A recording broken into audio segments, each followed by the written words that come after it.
Bonjour à toutes et à tous, merci de nous rejoindre sur les ondes de Radio Taïwan International.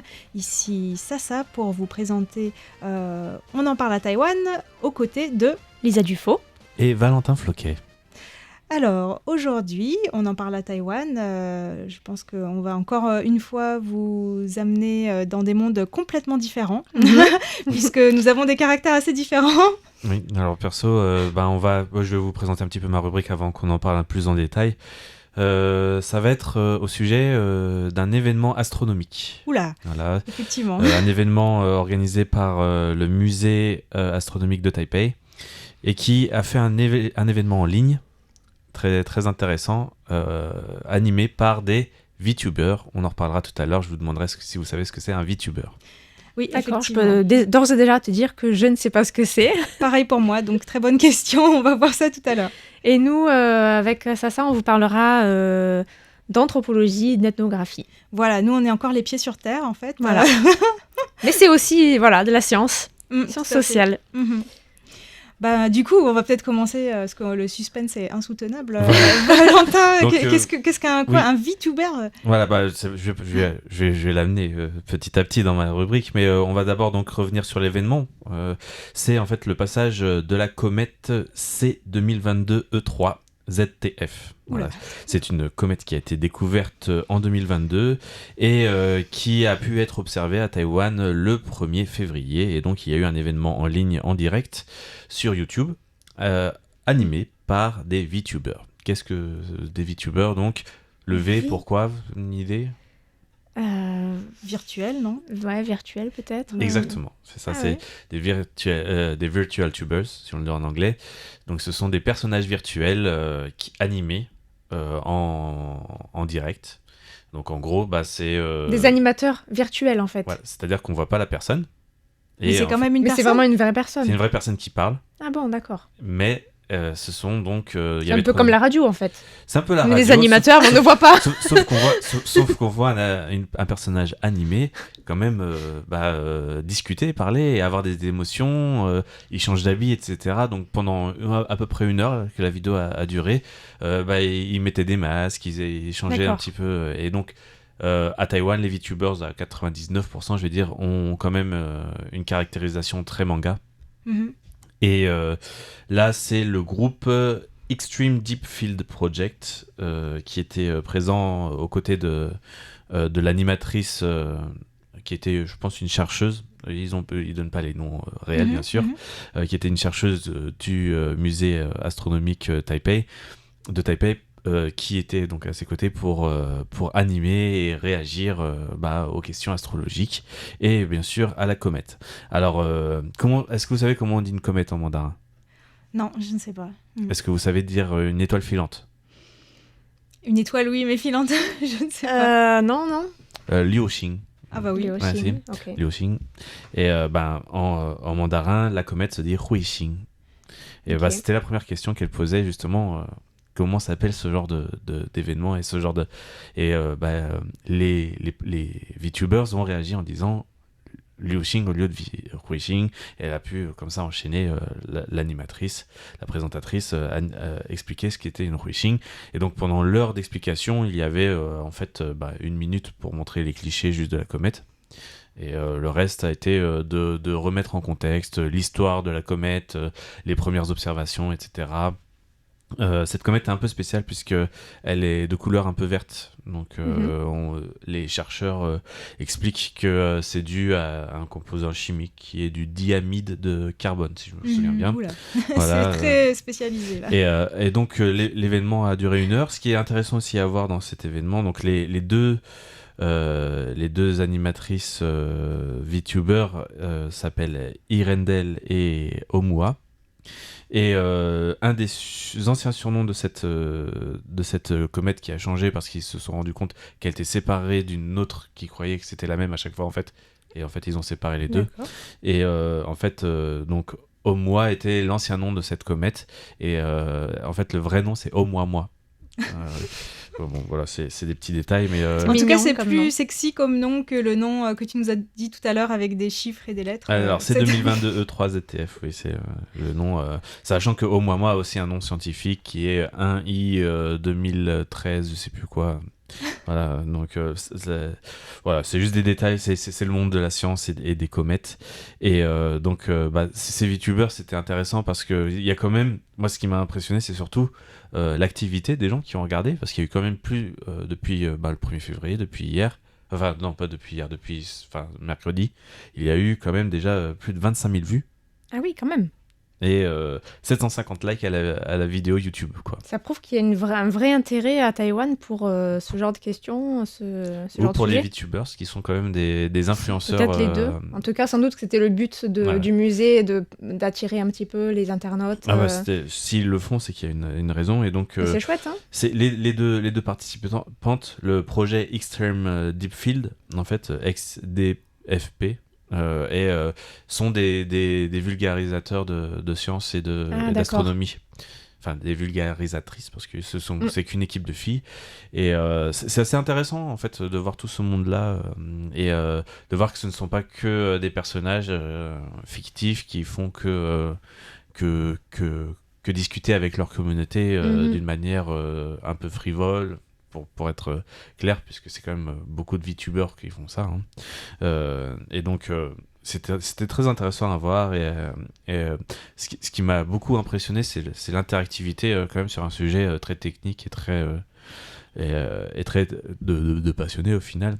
Et donc, c'était quand même assez intéressant pour ça. Mais ça doit être quand même assez spécial, non? Parce que tu nous disais que c'est un peu un style manga, donc parfois ça peut être un peu farfelu, avec des oreilles de lapin, des oreilles de chat et tout ça. Mais ils discutent c'est en quand même même des temps. questions pointues. Voilà, Quoi. des sujets très sérieux et tout, donc c'est ils, rigolo. ils ont fait des découpages des personnages justement de manière assez sobre. Parce qu'en général, les personnages sont en petite tenue, avec des atouts physiques très prononcés. Ça, pour rester un peu politiquement correct. Ouais, là c'est et justement là il y avait qu'un coupage au niveau des épaules, elles étaient habillées justement exprès plus couvert, plus sobrement. Donc ça c'était une des parties qui m'a beaucoup intéressé pour voir ça, parce que bon, personnellement je regarde pas des VTubers toute la journée, hein. Enfin je regarde jamais d'ailleurs. Après en Taïwan on a eu une députée qui faisait du cosplay et qui a été élue au Parlement, hein. Oui. Donc les Taïwanais je pense sont pas si fermés d'esprit, non, pas ils du peuvent tout. tout à fait accepter le mélange entre culture pop et science et tout ce qui est sérieux, la politique, Ça les les sciences dérange pas, en sociales, tout ça les cas, dérange pas, non. Et je pense que c'est pas si mal que ça, parce que ça touche des nouveaux publics et des jeunes au final, puisque c'est quand même l'objectif. Et donc, mais aussi, donc, ce qui m'étonnait, c'était le nombre de personnes qui réagissaient quand même en temps réel aux questions, aux différents sujets qui ont été abordés pendant l'heure qu'a duré cette vidéo en direct. Et le musée d'astronomie, pardon, Oui. ils font pas mal d'activités comme ça avec le public. Je crois que récemment, il y a eu une nuit pour observer les étoiles. Alors, ils avaient invité le public à venir observer les étoiles par comment on dit déjà, le télescope. Utiliser le grand télescope pour aller observer les étoiles. Je sais plus quand c'était, mais il y a à peine 2 semaines, je pense. Donc, ils font pas mal d'activités comme ça. C'est très sympa, ça. J'aimerais bien y aller pour regarder les étoiles avec le télescope. Ouais, ça doit être chouette. Hein. Ouais. Et une dernière information sur cette comète, quand même, pour en parler un petit peu, c'est qu'elle est passée la dernière fois près de la Terre il y a 50 000 ans. Ah ouais, donc c'est pas demain la veille qu'on qu'on la reverra. Exactement, voilà. Voilà pour mon petit sujet. Incroyable, c'est fou ça. Ça a intéressé nos auditeurs. Et puis, voilà. On passe... on redescend sur Terre. Voilà, on redescend sur Terre, comme tu dis. Avec Lisa. Oui, en fait, je voulais réagir par rapport à un podcast que m'a fait connaître Sasa. Un podcast qui s'appelle Taiwan On Air. Voilà. Et c'est un podcast qui a été publié le 15 janvier dernier, qui peut s'écouter sur Spotify, présenté par l'animateur Nikki Halsford, et qui interviewe un chercheur en études taïwanaises qui s'appelle Scott Simon, un professeur à l'université d'Ottawa. Il est très connu, je crois, sur Taïwan. Oui. Et qui revient un petit peu sur son expérience de recherche à Taïwan, mais aussi sur l'héritage d'une célèbre chercheuse en ethnographie taïwanaise qui s'appelle Hu Tai-li. Et c'est en quelle langue ce podcast ? C'est en anglais. Ça, c'est super pour nos auditeurs qui ne comprennent pas forcément le chinois, mais qui comprendraient l'anglais, si ça les intéresse aussi éventuellement. Tout à fait. C'est un podcast de 10 minutes. Et donc, Scott Simon, qui est venu pour la première fois à Taïwan en 1996, je crois, et qui était venu à l'Académie Sinica, avait rencontré Hu Tai-li là-bas. Et en fait, cette chercheuse avait fait un film sur les continentaux, parce qu'elle était justement une continentale, et elle lui avait un peu expliqué les spécificités de la composition ethnique de Taïwan et tout ça. Donc c'est quand même quelqu'un d'important pour ce chercheur-là. Et Hu Tai-li, donc, elle a travaillé sur plusieurs sujets, sur les femmes, sur les autochtones, les vétérans, les questions de la terre aussi. Et elle n'est pas seulement d'ailleurs anthropologue, elle a aussi réalisé des documentaires, elle a écrit, donc c'est vraiment quelqu'un de très prolifique, on va dire. Et elle était même membre du comité de la Taiwan Women's Film Association. Et moi, je la connais pas personnellement, mais en tout cas, je connais son nom, parce que je suis allée voir un documentaire réalisé par elle en 1993. C'était au festival de films Women Make Waves l'année dernière. Et c'est un documentaire qui s'appelle The Voices of Orchid Island, qui est un documentaire sur les Yami ou les Tao, et qui évoque la relation un petit peu conflictuelle entre les différentes ethnies sur l'île, parce que c'est un film qui commence par, en fait, sur la plage, on réunit la réalisatrice de documentaire, Hu Tai-li, un médecin Bunun qui exerce sur l'île depuis quelques années, donc qui est autochtone, mais qui est étranger donc à cette île, et un local qui est en l'occurrence Siaman Rapongan, qui est tout jeune à l'époque. L'écrivain Siaman Rapongan. Voilà. Et donc ça commence par justement, je sais plus si c'est Siaman Rapongan ou un autre qui dit qu'ils ont l'impression que plus il y a des ethnologues qui viennent faire des recherches sur l'île, plus l'île est en fait est endommagée par ces propos-là, parce qu'il y a peut-être des perceptions qui peuvent être fausses, ou alors une sorte de sentiment d'exploitation de l'image de la population locale. Et en fait, finalement, elle arrive quand même à exposer son point de vue, pourquoi elle veut faire ce documentaire, et donc elle est acceptée petit à petit. Et donc le documentaire parle de 3 grands sujets. D'abord le tourisme, où on voit un petit peu l'arrivée, le début de l'arrivée du tourisme sur cette île, où les touristes prennent des photos des locaux, mais pas forcément, rarement en tout cas, en demandant leur consentement. Du coup, ça crée beaucoup de méfiance envers les touristes Han qui viennent sur l'île. Il y a des demandes d'argent, des choses comme ça, à tel point que maintenant, quand on lit un guide touristique sur l'île des Orchidées, on va lire « Attention, ne prenez pas de photos des locaux parce qu'ils aiment pas du tout ça ». Alors qu'en principe, on lit pas ce genre de choses sur l'île principale de Taïwan.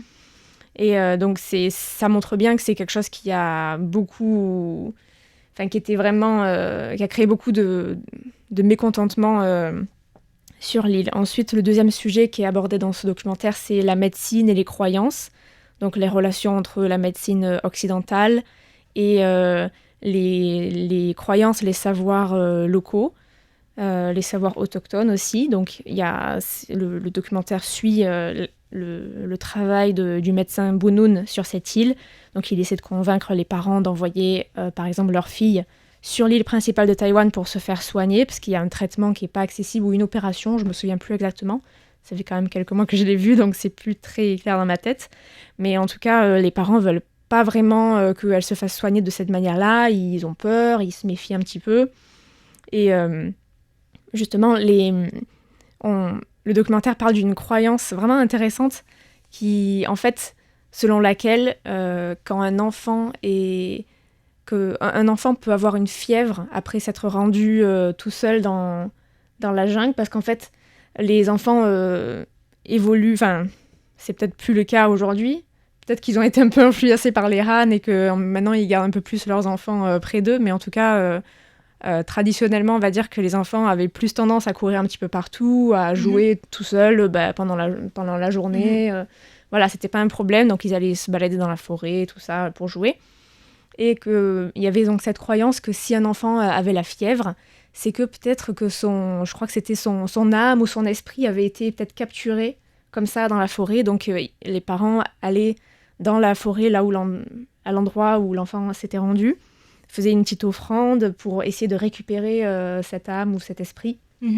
Et donc justement, la mère choisissait de faire ça parce qu'elle voulait pas que l'enfant aille sur l'île principale. Enfin, c'était très intéressant. En fait, je fais une petite parenthèse. Dans un des livres de Siaman Rampangan, sur lequel j'avais fait un décryptage, Les yeux de l'océan, je crois. Justement, il raconte aussi un de ses épisodes quand il était enfant où il aurait été justement emporté quelque temps par un esprit, en fait, avant de revenir. C'est marrant. Enfin, donc, il a apparemment vécu ça aussi. Et donc, le troisième aspect du documentaire, c'était le mouvement social contre le stockage des déchets nucléaires par Taipower sur l'île. D'ailleurs, Siaman Rampangan aussi, il était un des militants contre le stockage des déchets nucléaires. Et justement, on le voit dans ce documentaire avec d'autres manifestants, notamment de l'église presbytérienne locale qui était très engagée dans cette lutte-là. Et donc, l'ethnologue, elle parle un petit peu de la menace qui est perçue par les habitants de l'île sur leur mode de vie traditionnel. Mais surtout sur la santé aussi. Enfin, je veux dire...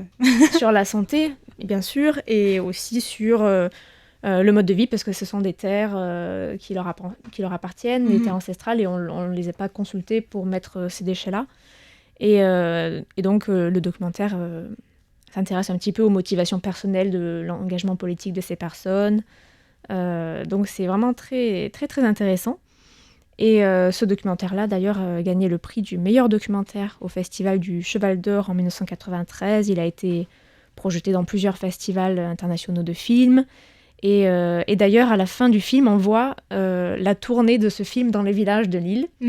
Et on voit que le documentaire a été très bien reçu par la population locale. Ils étaient très contents de se voir, de voir que le traitement de leur image aussi a été fait de manière respectueuse et pas comme peut-être ils avaient peur que ce soit fait. Et du coup, Valentin et toi, Lisa, vous étiez déjà sur l'île des Orchidées ? Oui, j'y suis allée une fois. Et toi, Valentin ? Non, je m'y suis jamais rendue. Ouais, moi non plus, j'ai pas eu cette chance, mais j'aimerais bien peut-être un jour avoir l'occasion. C'est magnifique, c'est vraiment magnifique. Je me souviens notamment d'une nuit étoilée. Il y avait plein d'étoiles, c'était vraiment superbe. Et un petit endroit où on peut nager entre les rochers. Non, franchement, c'est vraiment très beau et j'ai beaucoup aimé. J'aimerais bien y retourner. On peut s'y rendre comment ? Il y a bateau et avion ? Il y a que bateau ? Les deux, bateau ou avion. Il y a des saisons sur lesquelles je trouve que l'avion qui y va, il me fait un peu peur. Et c'est un tout petit avion de brousse. Mais le bateau, tu n'as pas peur aussi ? Le bateau, non, ça va. Par contre, il faut bien s'accrocher. Il faut bien avoir le cœur accroché ou l'estomac accroché. Parce que je me souviens que moi, je m'étais endormie, en fait. Dès le début, j'avais entendu que c'était un peu dur, la traversée. Donc, j'avais mis des boules caisses et j'ai fait tout pour m'endormir dès le début. Et je me suis réveillée juste avant qu'on arrive. J'enlève mes boules caisses, je regarde autour de moi. Il y avait tout le monde qui était là. Tout le monde était en train de vomir autour de moi. C'était horrible, tout le bateau. T'avais genre 90% des gens qui étaient en train de vomir. Apparemment, c'était vraiment... c'était plus d'une heure, je pense. Ah, ok. Un peu plus d'une heure. Environ une heure. Mais en tout cas... Je pensais que c'était plus long en bateau. Je me souviens plus exactement. C'est parce que t'as dormi, en fait, ça t'a paru Ouais, j'ai dormi, ça m'a paru court. Hein. Je l'ai bien vécu, la bonne moi. technique, bon à savoir. Ok. Voilà. Ouais. Et donc, Scott Simon revient sur ce documentaire et il explique que, justement, lui, il y allait avec d'autres chercheurs et des étudiants plusieurs années après. Et il avait vu que l'île avait beaucoup changé, qu'il restait quelques vieilles bannières du mouvement contre les déchets nucléaires devant un café, mais que, finalement, en parlant avec les locaux, il avait réalisé que la plupart des gens ne voyaient plus vraiment ces manifestations comme une priorité, que bien sûr, il y a toujours des différences d'opinion au sein de chaque communauté, mais apparemment, certains voyaient plutôt les avantages qu'avait apporté l'intensification des échanges avec l'île principale de Taïwan, par exemple l'électricité gratuite. Et il n'y avait plus de désaccord, en tout cas généralisé, concernant le stockage de ces déchets, alors que c'était vraiment quelque chose qui était vraiment partagé, un avis qui était vraiment partagé dans les années 90, lorsque Ruta Eli a réalisé ce film. Voilà. Et du coup, Ruta Eli est décédée il y a pas très l'année longtemps. Dernière, ouais. Et je me souviens encore qu'à l'époque, j'étais en train de faire un reportage à Hualien auprès d'autochtones Amis, si je me souviens bien, pour les joies de l'éco-construction. Et quand ils ont appris cette nouvelle, en fait, ils étaient très tristes parce que c'était vraiment une ethnologue très appréciée par les communautés autochtones à Taïwan. Elle avait vraiment approfondi ses recherches auprès de plein de communautés, et la qualité de son travail était très appréciée, et aussi grâce à ses films, en fait, elle a pu faire connaître au grand public les autochtones de Taïwan. Et donc c'est super, en tout cas ce podcast, je crois que c'est un podcast qui interviewe plusieurs chercheurs, donc il y en aura sûrement d'autres épisodes, donc on vous mettra le lien sur le site. Oui, on vous mettra le lien, émission. Tout à fait.